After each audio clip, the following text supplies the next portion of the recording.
پچھلے 2 سال وہ کہتے تو پی ٹی آئی ہے نا مکمکا، مگر میں اس کی کنفرمیشن آپ کو کر رہا ہوں کہ ایک اپوزیشن لیڈر نے اپنی اس اہم ترین عہدے کا کس طرح فائدہ اٹھایا حکومت وقت سے.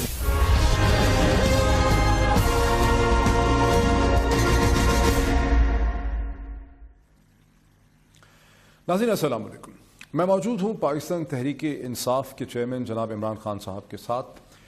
پاکستان میں اور پاکستان سے باہر لاکھوں بلکہ کہیں ملینز لوگ اس انتظار میں رہتے ہیں کہ خان صاحب کی اگلی موو کیا ہے، کیا ہو سکتی ہے. کیا نواز شریف صاحب نے عمران خان کو کارنر کر دیا ہے یا عمران خان کے پاس ابھی بھی ایک گیم پلان موجود ہے؟ اس پہ آج بڑی تفصیل سے بات کریں گے، لیکن سب سے پہلے بات کا آغاز کرتے ہیں جو چودھری نثار صاحب کی بہت ہی انٹرسٹنگ اسٹیٹمنٹس ہیں. خان صاحب very warm welcome to. Khan صاحب یہ آپ کا ٹویٹ میرے ہاتھ میں ہے اور آپ بڑے خوش ہیں کہ truth is finally out on P M L N and P P P مکمکا وچ P T I pointed out repeatedly. میرے ذہن میں سوال ہے کہ نثار نے، چودھری نثار جو کہ نواز شریف صاحب کے انٹیریئر منسٹر ہیں، انہوں نے اس قسم کی عجیب و غریب اسٹیٹمنٹ کہ پی ٹی آئی ٹھیک کہتی تھی خورشید شاہ کے حوالے سے، یہ انہوں نے کیسے دے دی ہے؟ مطلب یہ آپ کے اور ان کے درمیان مکمکا ہے؟ پہلے تو میں اللہ کا جتنا شکر ادا کروں وہ کم ہے، کیونکہ وہ الحق ہے اور سچ لوگوں کے سامنے وہ لے آتا ہے. تھوڑی دیر آپ اشتہاروں دے کے، اور نون لیگ کا کام ہی ہے اشتہاروں میں، بجلی بھی اشتہاروں میں بن جاتی ہے، سارا کچھ اشتہاروں میں بن جاتا ہے، ترقی بھی اشتہاروں میں ہوتی ہے. تو اشتہاروں کی وجہ سے اور ٹی وی کی وجہ سے وہ تھوڑا روک بھی لیتے ہیں کام، لیکن سچ پھر سامنے آ جاتا ہے. تو چودھری نثار ایک ایسا کیونکہ میں اسکول سے جانتا ہوں، وہ جو مرضی کر رہے وہ اسے سچ نکل ہی آتا ہے چودھری نثار سے، اور وہ سچ نکلا ہے جو ہم کہتے تھے کہ مکمکا ہے. اب میں صرف سوچ یہ رہا تھا کہ میاں صاحب نے کیا قیمت ادا کی ہوگی خریدنے کے لیے اپوزیشن لیڈر کو، کیونکہ میاں صاحب خورشید شاہ پیپلز پارٹی، میاں صاحب کی شروع سے عادت ہے، انہوں نے پاکستان کی پالیٹکس کو تباہ کرنے میں سب سے بڑا ہاتھ ہے، پاکستان کو تباہ کرنے میں ہاتھ ہے. وہ کرتے کیا رہے ہیں؟ آتے ساتھ ہی انہوں نے، بزنس مین تھے، جنرل ضیاء اٹھا کے ان کو چیف منسٹر لگا دیا پنجاب کا، اور تب سے انہوں نے خرید و فروخت شروع کی ہے لوگوں کے ضمیروں کی. یہ ضمیروں کے سوداگر میں ان کا نام ڈالا ہوا ہے. لوگوں کے ضمیر تب سے چھانگا مانگا میں بھیڑ بکریوں کی طرح سیاستدانوں کو بند کر دیا، قیمتیں بولیاں لگی ہوئی تھی. پھر لفافہ جرنلزم ہم نے پہلی دفعہ نام سنا. پریس کانفرنس بیچارے نہیں کر سکتے کیونکہ مینوفیکچر لیڈر تھے نا، نیچرل لیڈر تو نہیں، ابھی پرچوں سے پڑھ کے بولتے ہیں. تو وہ اگر کوئی سوال غلط پوچھ لے تو میاں صاحب گھبرا جاتے تھے، تو پہلے لفافے جاتے تھے، پھر پریس کانفرنس ہوتی تھی. پھر انہوں نے ججز کو کھلایا، پھر انہوں نے پورے پلاٹس، اربوں روپے کے پلاٹس لوگوں کو دیے وہ نان پارٹی الیکشن میں پارٹی بنانے کے لیے. یعنی پھر آئی ایس آئی سے پیسے ملے، پھر اسامہ بن لادن کے کہتے ہیں وہ خواجہ خالد شہید ہو گئے جو مارے گئے تھے طالبان سے، انہوں نے کہا کہ میں نے خود پیسے دیے ان کو. تو ان کی پوری تاریخ ہے ایک خرید و فروخت کی. یہ پالیٹکس میں آتے تھے پیسہ بنانے کے لیے، پالیٹکس میں پیسہ بنانے کے لیے آتے تھے، اسی پیسے سے الیکشن لڑتے تھے، اس پیسے سے خریدتے تھے لوگوں کو. جس طرح آپ انہوں نے 2013 میں الیکشن کمیشن کے لوگوں کو خریدا، ان کو خریدتے تھے، پھر آگے اور پیسہ بناتے تھے. تو ان کی جیسے جب اقتدار میں آتے ہیں ان کی پیسہ بڑھ جاتا ہے، ان کی بزنسز بڑھ جاتی ہیں، اور اب تو ماشاءاللہ ٹبر بھی بہت بڑا ہو گیا، سارے پیسے بنا رہے ہیں نیچے. لیکن یہ ٹھیک ہے، لیکن یہ جو کچھ آپ نے ڈسکرائب کیا ہے نواز شریف صاحب کی سیاست کو، اب دوسرا آرگومنٹ یہ ہے کہ نواز شریف صاحب نے اپنی اسی سیاست اور چالاکی سے آپ کو بالکل کارنر میں بند کر دیا ہے، باندھ دیا ہے. آپ نے الیکشن لڑا، بہتر پرفارم، وہ جو الیکشن کا بھی ایک پورا ہے کہ کیا اس میں پی ٹی آئی کی پرفارمنس ہو سکتی تھی اور کیا ہوئی. پھر آپ نے موومنٹ لانچ کی دھرنے، اس کا کوئی خاطر خواہ رزلٹ نہیں نکلا. پھر آپ کو جوڈیشل کمیشن پہ اعتبار تھا، پھر اس کا رزلٹ نہیں نکلا. پھر 4 حلقے جب کھلے بھی ہیں تو وہ بھی اس کے رزلٹس بھی وہ بدل لیتے ہیں. سو ان کی جو یہ سیاست ہے، نواز شریف صاحب کی جو سیاست ہے، مکمکا کی جو سیاست ہے، طاقت کی جو سیاست ہے، پیسے کی جو سیاست ہے، وہ کامیاب ہے. آپ کی جو سیاست ہے ریزسٹنس کی، اسٹیٹس کو توڑنے کی، وہ ناکام ہے. میاں صاحب کی تو سیدھی سیاست ہے، جو ہر آدمی کی قیمت لگاؤ، جس کی قیمت نہیں لگتی اس کے اوپر انتقامی کارروائی کرو. وہ کامیاب ہے. یہ تھوڑی دیر کامیاب ہوتا ہے، لیکن اصل میں کامیابی کا گیج ایک ہے کہ کیا عوام کو پتہ چل رہا ہے یا نہیں پتہ چل رہا. میں سمجھتا ہوں کہ اصل جنگ ہے عوام کی، اور لوگوں کے اندر ایک شعور بڑھتا جا رہا ہے.